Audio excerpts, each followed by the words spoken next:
Well, we are right now outside of the Senate chambers with Dr. Rosalind Osgood. Dr. Osgood, thank you. The vote has just happened. Your thoughts on how it went down, which was pretty close here in the Senate?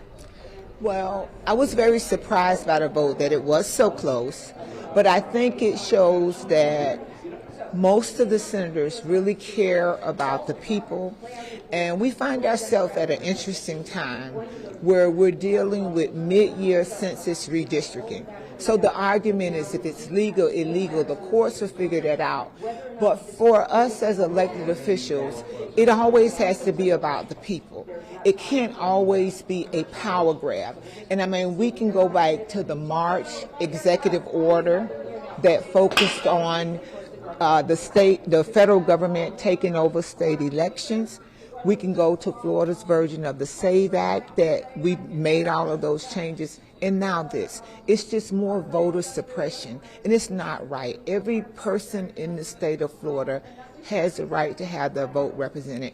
And for me, representing Broward County, where I'm seeing 2 congressional districts in Broward being taken away because Broward is strongly Democratic. We have strong leadership. It's like 2 of my 2 good fingers on my hand has just been cut off for no reason. What does this mean for the voters, especially Congressperson Wasserman Schultz and also Jared Moskowitz completely changing their districts, 2 Democrats?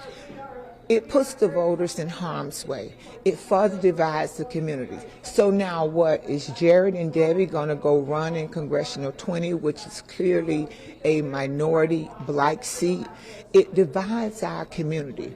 And it's not fair to elected officials who the people have chosen over and over again to represent and to serve them. We didn't ask for this. Broward was targeted because we are a still strong Democratic place in the state of Florida. The vote was 21-17, I believe, here in the Senate, correct? Correct. Much closer than what happened in the House. Some allegations have been made that this was all generated coming from Washington, D.C. and President Trump. Did you get any sense of that? Well, I just talked to you about the executive order, the SAVE Act. It's all a coordinated attempt of voter suppression. And it's all connected. It's one thing after another to put an obstacle in the way for the people to have their voice, to make their vote, to choose their representative. When do we as legislators choose who represent people? The voters choose who represent them. That's why we have a fair census and a process for doing maps and lines.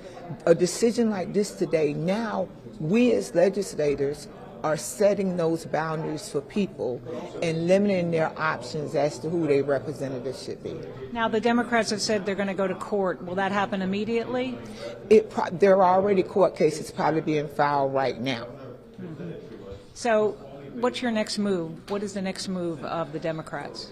The next move for every citizen in the state of Florida is to vote. You don't have an option not to show up at the polls. We respond by never surrendering and showing up at the polls. That is one voice that can't be silenced.